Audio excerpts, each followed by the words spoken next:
Hello प्यारे साथियों, आप लोग कैसे हैं। हमें पूर्ण विश्वास है कि आप लोग ठीक होंगे, मस्त होंगे। चलिए, आज का टॉपिक जो है वो कौन सा टॉपिक है। परपोषण मुख्यतः 3 प्रकार के होते हैं। और कौन कौन से होता है? मृतजीवी पोषण, परजीवी पोषण और प्राणी संपोषण। अगर आपसे क्वेश्चन करें कि परपोषण कितने प्रकार के होते हैं, तो आपको जवाब देना है 3 प्रकार के होते हैं। ठीक है, कौन कौन होता है? मृतजीवी पोषण, परजीवी पोषण, प्राणी संपोषण। सबसे पहले हम जानेंगे मृतजीवी पोषण क्या है। सबसे पहले जानेंगे क्या मृतजीवी पोषण क्या है। ठीक है, कहते हैं इस प्रकार के पोषण में जीव मृत जंतुओं और पौधों के शरीर से अपना भोजन अपने शरीर की सतह से यानी घुलित कार्बनिक पदार्थों के रूप में क्या करते हैं? अवशोषित करते हैं। उसे हम क्या कहेंगे? मृतजीवी पोषण कहेंगे। जैसे में गोबर छत्ता, कवक इत्यादि। अब ध्यान देना है, इसी से संबंधित ऑब्जेक्टिव क्वेश्चन मिलेगा। मृतजीवी को हम क्या कहेंगे? अपघटक भी कहेंगे। मृतजीवी जो है पोषण करने वाले जीव जो होते हैं वो क्या होते हैं? मृतजीवी कहलाते हैं। अनेक कवकों, बैक्टीरिया तथा कुछ प्रोटोजोआ में पोषण की यानी यही आपका क्या विधि पाई जाती है। ठीक है, आगे देखेंगे। नंबर 2 में परजीवी पोषण किसे कहते हैं? इस प्रकार के पोषण में जीव दूसरे प्राणी के संपर्क में अस्थायी या अस्थायी रूप से या रहकर उससे अपना भोजन प्राप्त करते हैं। उसे हम क्या कहेंगे? परजीवी पोषण कहेंगे। उसे हम क्या कहेंगे? परजीवी पोषण।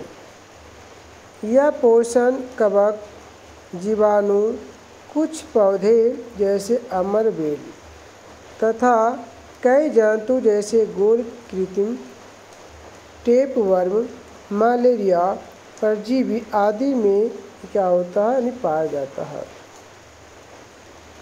आप लोग अगर यह वीडियो अच्छा लगा है तो आप लोग लाइक से सब्सक्राइब करेंगे और अधिक से अधिक दोस्तों तक शेयर करेंगे।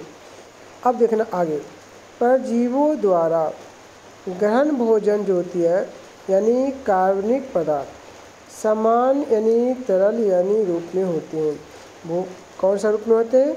सामान्य रूप में होते हैं। ठीक है, यानी समान तरल रूप में होते हैं। कौन किस में होते हैं? तरल रूप में। कहते हैं तीसरा नंबर जो आपकी है प्राणी सम किसे कहते हैं? प्राणी सम पोषण किसे कहेंगे? कहते हैं वैसा पोषण जिसमें प्राणी अपना भोजन ठोस या तरल के रूप में जंतुओं के भोजन ग्रहण करने की विधि द्वारा ग्रहण करते हैं, उसे हम क्या कहेंगे? प्राणी सम पोषण कहेंगे।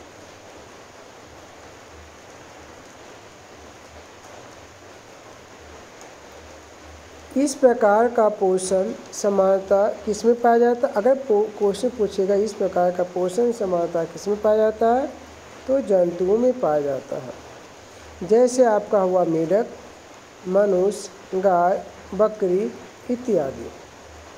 प्राणी संपोषण करने वाले जीव जो होते हैं वो क्या कहलाते हैं? प्राणी संभोजी कहलाते हैं। अम्बीबा और पैरामीशियम में प्राणी संपोषण पाया जाता है। अगर आपको क्वेश्चन पूछेगा कि प्राणी संपोषण किस में पाया जाता है, तो आपका उत्तर क्या होगा? अम्बीबा और पैरामीशियम में। अब देखेंगे इससे संबंधित यानी कुछ महत्वपूर्ण यानी जानकारी प्राप्त कर लेते हैं, है ना। कुछ महत्वपूर्ण जानकारी प्राप्त करते हैं। महत्वपूर्ण ज्ञान। कोशिकाएं सभी जीवों की रचनात्मक एवं क्या होती है, क्रियात्मक इकाई होती है। अगर आपसे क्वेश्चन करें कि कोशिकाएं सभी जीवों की क्या होती है, तो रचनात्मक और क्रियात्मक इकाई। कोशिकाओं के समूह से ऊतक और ऊतकों के समूह से अंग, अंगों से यानी अंग तंत्र एवं विभिन्न अंग तंत्र मिलकर किसका निर्माण होता है, जीव का निर्माण होता है। अगर आपसे पूछा जाए कोशिकाओं के समूह से किसका निर्माण होता है, तो आपका उत्तर क्या होगा, ऊतक का। ऊतकों के समूह से किसका निर्माण हो जाता है, अंग का। अंगों के यानी समूह से क्या होता है, अंग तंत्र होता है। और विभिन्न अंग तंत्र मिलकर क्या बन जाता है, आपका जीव का निर्माण होता है। जैसा कि आप लोग समझ गए कि ऊतक का निर्माण कैसे हुआ, अंग का निर्माण कैसे हुआ, अंग तंत्र का निर्माण कैसे हुआ और फिर जीव का निर्माण कैसे हुआ। ठीक है, चलिए अब इसमें क्या करना है वो समझना है, ठीक है। अब आना प्रकाश संश्लेषण। तो आप लोग ध्यान देंगे कि जो प्रकाश संश्लेषण है ना, क्या आपकी है, प्रकाश संश्लेषण। तो प्रकाश संश्लेषण जो आपका है यहाँ से आपका अगले वीडियो में मिलेगा, यानी पार्ट 3 में मिलेगा। पार्ट 3 में मिलेगा। और पार्ट 1 में मैंने जो बताया वो भी हम दिखा देते हैं। पार्ट 1 में मैंने क्या क्या बताया था वो भी आप लोग यानी देखने के बाद।